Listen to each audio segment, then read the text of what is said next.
Assalamualaikum, this is a video presentation for BSR656 Building Control 3, and this assignment is about a misleading housing project sales brochure. And the housing project sales brochure that we chose is Sena Residence, and this is the aerial view for Sena Residence. And this is our team members, which are Muhammad Wafi, Muhammad Fadli, Nur Zahira, Muhammad Najmi, which is myself, and Shariza Izwan, and lastly Nurul Najwa. So first thing first, we move on to developer's background. The project is developed by Siti Awan Group, a developer that focus on transit link developments that blend accessibility, sustainability, and community-oriented design. And for this Sena Residence is a model residential development positioned as a transit-oriented project in Section 14 Shah Alam. It is designed to cater to urban homeowners and investors seeking convenient city living with strong connectivity and lifestyle facilities. So for the Sena names itself, the S stands for sustainable, the E stands for the elevated, the N stands for new gen, and the A stands for project location and development status. So the project location is located in Section 14 Shah Alam, Selangor, which is a prime urban area. And for the development status, is a doorstep access to Datuk Menteri LRT 3 station, one of closest transit-oriented development in Malaysia, and is surrounded by major amenities like shopping malls, universities, hospital, and daily convenience. Next, for the housing development, is a service apartment with residential units. It's a modern urban living concept, and it's also flexibility in unit layouts, including a dual key, Soho style units, and family apartments. The first one is a strategic location and connectivity, which is LRT access close to proximity to education hubs, healthcare, retail, and major highways. So the second one is a design and living environment. So it's a project emphasize serene, nature-inspired living, and high ceilings, elegant interior, and practical layout feasibility. So the third one is a lifestyle and facilities. Over 40 curated lifestyle facilities, including rooftop, experience, pool, lounges, and green spaces, promoting an integrated living experience. So it's a unique mix and layout. It's also have a studio, 1 to 4 bedrooms options, and the pricing and value proposition also affordable market entry with a competitive pricing. Next, I will be reviewing a housing project sale brochure and compliance with the Ministry of Local Government Development KPKT guidelines. Let's begin by looking at the positive aspects. The brochure clearly identifies the project name Sena and showcases visual elements such as artist impression and layouts. The developer's identity is also transparent, meeting KPKT requirement for accountability. The brochure also provides an acceptable general description of the housing concept, including amenities like landscape areas, all of which comply with the KPKT promotional material guidelines.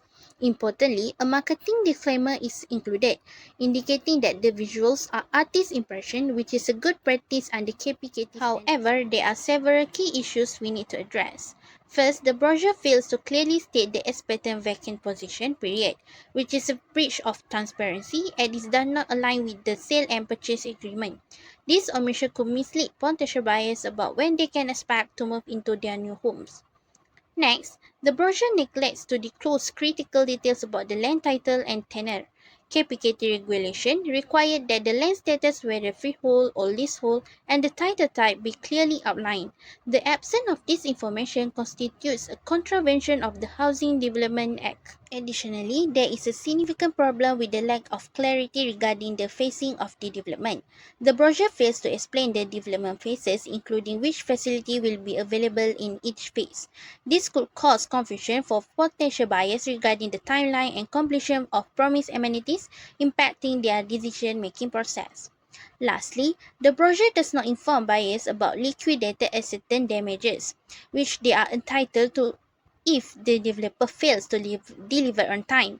This lack of information violates consumer protection standards, depriving buyers of essential rights and potentially leaving them uninformed about the consequences of delays. In conclusion, while the brochures adheres to some KPKT guidelines, these significant contraventions highlights the need of greater transparency and consumer protection.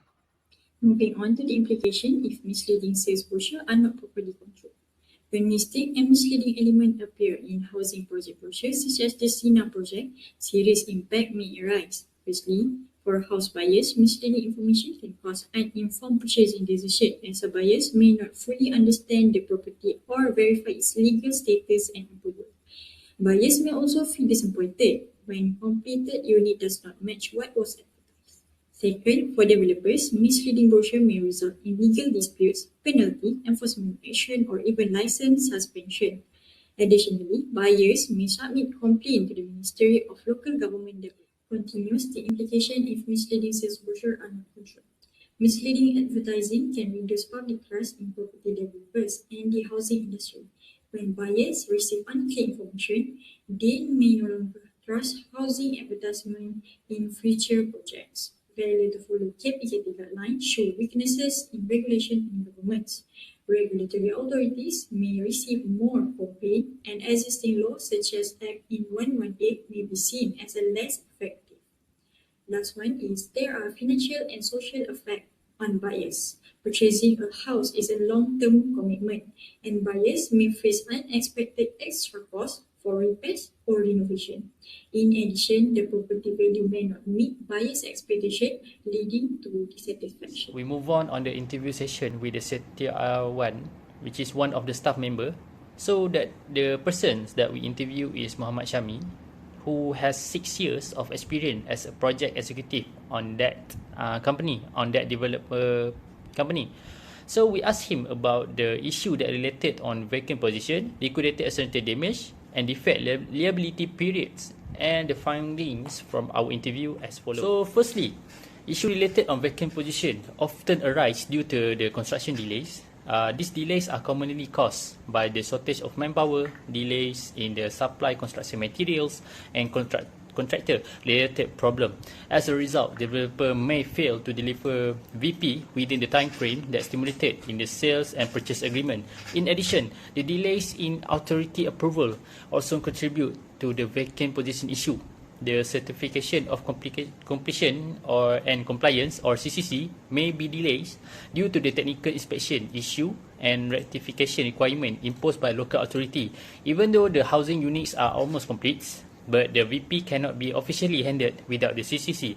Moving on liquidated asset damage (LAD), development often face financial pressure. LAD has a significant impact on the developer cash flow and overall project profitability, especially for large-scale projects within the product delays.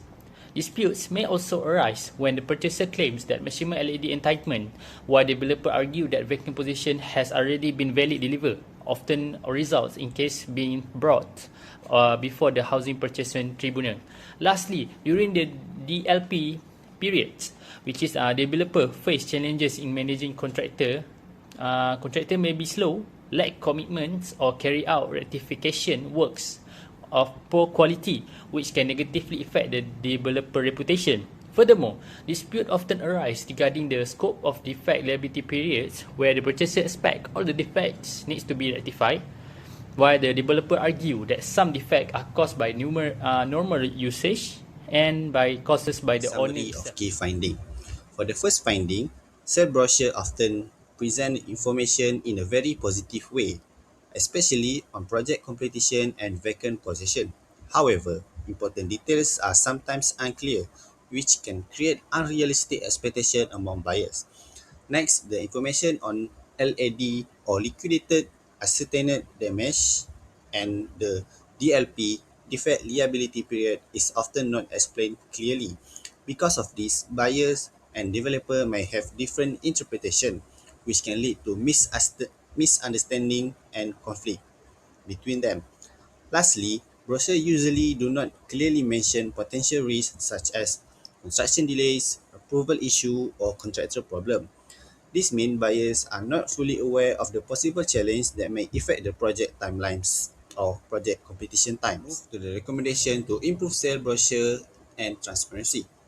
To address this issue, developers should clearly explain realistic project timelines and also inform buyers about possible delay risks instead of only highlighting ideal completion date.